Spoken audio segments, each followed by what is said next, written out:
नमस्कार। अभी हमारे न्यूज़ चैनलों में एक बात का भौकाल मचा हुआ है कि संसद में जो अविश्वास प्रस्ताव लाया गया है उसको लेकर। तो हम इसी बात पर बात करेंगे आज कि क्या ये गलत बात है।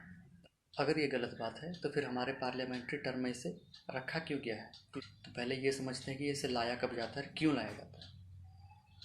तो हमारे संविधान में आर्टिकल 75 75वीं जो अनुच्छेद है उसमें लिखा हुआ है कि जो काउंसिल ऑफ मिनिस्टर है, मंत्रिमंडल है, वो लोकसभा के प्रति जिम्मेदार है, उत्तरदायी है इन पर्टिकुलर, और इन जनरल वो पार्लियामेंट के प्रति जिम्मेदार है।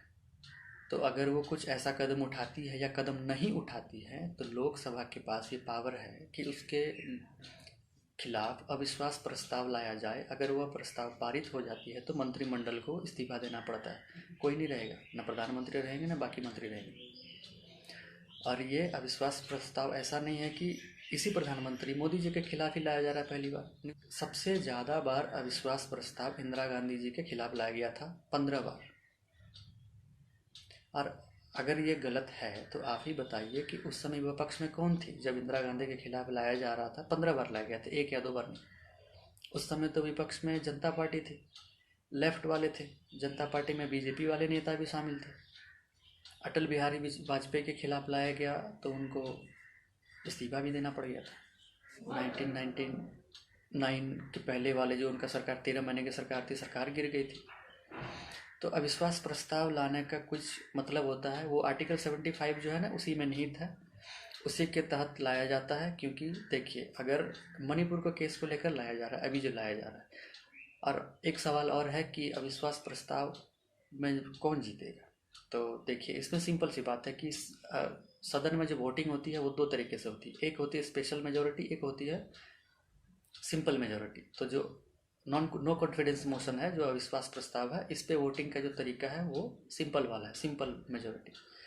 सिंपल मेजोरिटी मतलब कि जितने टोटल मेंबर हैं 543, उसका आधा प्लस एक 51% आप कह सकते हैं। एक तरीके से 51% आदमी को वोट करना पड़ता है। और अगर रूलिंग पार्टी को कंप्लीट मेजोरिटी है तो फिर अविश्वास प्रस्ताव को पास कराना मुश्किल हो जाता है। क्योंकि अब हर पार्टी अपने उन नेताओं के लिए व्हिप जारी करेंगे। व्हिप का मतलब होता है कि अगर बीजेपी वालों ने अपने नेताओं को बोल दिया कि आपको इस बिल के अगेंस्ट में वोट करना है तो वो अगेंस्ट में ही वोट करेंगे। अगर उन्होंने अगेंस्ट उसके पक्ष में वोट कर दिया तो उन्हें पार्टी से निष्कासित कर दिया जाएगा, फिर उनकी सदस्यता चली जाएगी, वो एमपी नहीं रहेंगे।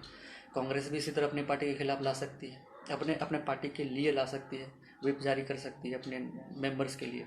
अलग अलग पार्टी कर सकती है, कम्युनिस्ट पार्टी कर सकते हैं, आरजेडी कर सकता है, टीएमसी कर सकती है। तो बीजेपी के पास अभी क्लियर मेजोरिटी है उनकी खुद की पार्टी की। अगर एनडीए वाले साथ ना भी दें तो भी ये 272 272 सीटें मेजोरिटी वाली है, उतनी चाहिए। बीजेपी की तो 280 से ज़्यादा सीटें हैं। तो हालांकि पास तो नहीं होगा, लेकिन अविश्वास प्रस्ताव को लाना गलत बात नहीं है। ऐसा कुछ भी ऐसा नहीं है जिसमें कि गलत बोला जाए। ये एक पार्लियामेंट्री टर्म है, पार्लियामेंट्री यूज़ है, जिसे किया जा रहा है और पहले से किया जा रहा था, अलग अलग देशों में भी किया जा चुका है। तो मीडिया वालों के फालतू की बातों में मत जाइए आप। ऐसा कुछ भी भौकाल मचा हुआ नहीं है, या ऐसा कुछ भी ऐसा नहीं है जो पहली बार हो रहा है, नया हो रहा है या बहुत ही गलत है। गलत नहीं है। अब उन्होंने लाया है, मणिपुर पे सरकार ने कोई स्टैंड नहीं लिया तो इसीलिए लाया कि आप पे हमको विश्वास नहीं है, आप इस्तीफा दीजिए। हालांकि अगर वो पास होगा तो देंगे, नहीं होगा तो नहीं देंगे। और इस पे भी एक और बात है कि अविश्वास प्रस्ताव को लाने का कोई तरीका होता है, प्रक्रिया होता है।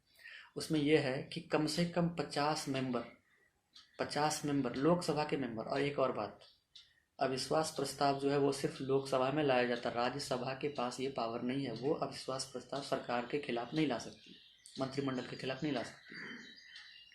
तो लोकसभा में ये जब आएगा तो उसके पहले कम से कम 50 मेंबर का वहाँ लिखा हुआ सिग्नेचर होना चाहिए, कि मतलब कि एक्सेप्ट होना चाहिए कि हाँ अविश्वास प्रस्ताव के लिए हम रेडी हैं, लाएंगे। फिर उसे स्पीकर के पास भेजा जाएगा, स्पीकर उसे एडमिट कर लेंगे, हाँ ठीक है लाया जाए, इस पर डिस्कशन किया जाए, वोटिंग किया जाए, तब फिर वो होता है, प्रक्रिया चलता है। खैर, अविश्वास प्रस्ताव ला रहे हैं ये लोग, लेकिन